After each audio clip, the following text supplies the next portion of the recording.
સુરત જિલ્લાના કામરેજમાં ગાય પગલા ખાતે ભારતીય જનતા પાર્ટી દ્વારા ડોક્ટર શ્યામ પ્રસાદ મુખર્જીની 125મી જન્મ જયંતિ સ્મૃતિ વર્ષ પખવાડિયા નિમિત્તે જિલ્લા કાર્યકર્તાઓ સંમેલન યોજાયું હતું। પૂર્વ ગૃહમંત્રી પ્રદીપસિંહ જાડેજાની મુખ્ય ઉપસ્થિતિમાં યોજાયેલા કાર્યક્રમમાં ડોક્ટર મુખર્જીના રાષ્ટ્રવાદી વિચારો, દેશની એકતા અને અખંડિતતા માટેના તેમના યોગદાનને યાદ કરવામાં આવ્યું હતું। કાર્યક્રમમાં જિલ્લાના આગેવાનો, ધારાસભ્યો અને મોટી સંખ્યામાં ભાજપના કાર્યકર્તાઓ ઉપસ્થિત રહ્યા હતા।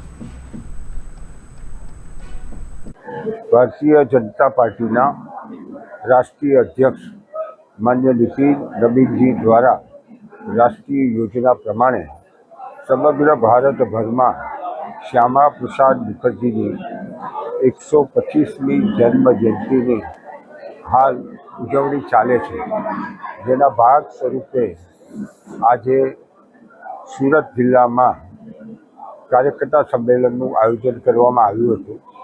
આ કાર્યકર્તા સંમેલનમાં જિલ્લા ભાજપના અધ્યક્ષ ભરતભાઈ રાઠોડ, જિલ્લાના પ્રભારી ગૌતમભાઈ ગેડિયા, અહીંના સૌ સન્માનીય ધારાસભ્ય શ્રી માન્ય ગણપતભાઈ વસાવા, માન્ય સંદીપભાઈ દેસાઈ, માન્ય મોહનભાઈ, માન્ય ઈશ્વરભાઈ સહિત મોટી સંખ્યામાં કાર્યકર્તાઓ ઉપસ્થિત રહ્યા હતા।